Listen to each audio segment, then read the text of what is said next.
Rais wa Marekani Donald Trump amesema hakuna mtu mwenye mamlaka ya kumwelekeza kuhusu aina ya silaha ambazo Marekani inapaswa kuuza kwa mataifa mengine, akipuuzilia mbali onyo la hadharani lililotolewa na Waziri Mkuu wa Israel Benjamin Netanyahu dhidi ya uwezekano wa Washington kuiuzia Uturuki ndege za kisasa za kivita aina F-35. Akizungumza na waandishi wa habari akiwa ndani ya ndege ya Air Force One jana Jumatatu, Julai 27 mwaka 2026, Trump alisema kwa msisitizo kwamba maamuzi ya mauzo ya silaha yako mikononi mwa Marekani pekee. Alisema hakuna mtu anayeniambia nini tunapaswa kufanya, akionyesha kuwa hata washirika wa karibu kama Israel hawezi kuamua sera ya Marekani kuhusu mauzo ya silaha. Trump alikiri kuwa Uturuki si mshirika wa karibu wa Israel na pia haina uhusiano mzuri na Netanyahu, ambaye mara nyingi humwita kwa jina la utani la bibi. Hata hivyo, alisema uhusiano wake binafsi na viongozi wa Uturuki umekuwa mzuri, akisema nchi hiyo imekuwa mshirika mzuri kwake. Kauli hiyo ilitoa taswira kwa namna anavyofanya maamuzi ya sera za nje kwa kuzingatia pia uhusiano wake na viongozi wa mataifa mbalimbali. Kauli hizo zimekuja wakati suala la kuiuzia Uturuki ndege za kivita likiendelea kuzua mjadala mkubwa. Mapema mwezi huu Trump alikuwa ameashiria kuwa angeunga mkono mpango wa kuiruhusu Ankara kununua ndege hizo, lakini wiki iliyopita Wizara ya Mambo ya Nje ya Marekani iliwaarifu wabunge kwamba Uturuki bado hajatimiza masharti yanayohitajika ili kuruhusiwa kununua ndege hizo. Hali hiyo inaonyesha kuwa licha ya msimamo wa Trump, bado kuna taratibu za kisheria na kisera ambazo zinapaswa kufuatwa kabla ya mauzo hayo kuidhinishwa.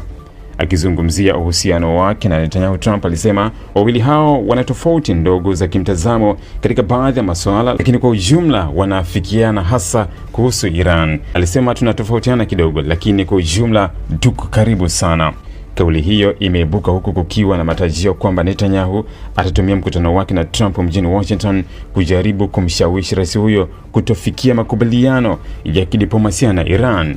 Israel imekuwa ikipinga kwa muda mrefu mazungumzo ambayo yanaweza kuiondolea Iran baadhi ya vikwazo bila kuhakikisha mpango wake wa nyuklia unasitishwa kikamilifu. Trump pia alieleza kwa mara nyingine kuwa alikubali kusitisha kwa muda kwa mashambulizi yaliyokuwa yakipangwa dhidi ya Iran mwishoni mwa wiki baada ya upatanishi kumweleza kuwa kulikuwa na maendeleo katika juhudi za mazungumzo kati ya Washington na Tehran. Alisema Iran imeonyesha nia ya kukutana na Marekani na kwamba mazungumzo hayo yanaweza kufungua njia ya kufikia kwa makubaliano mapya. Hata hivyo, alisema kuwa shinikizo la kijeshi lililowekwa na Marekani ndio ambalo lilifanya Iran ikubali kurejea kwenye mazungumzo.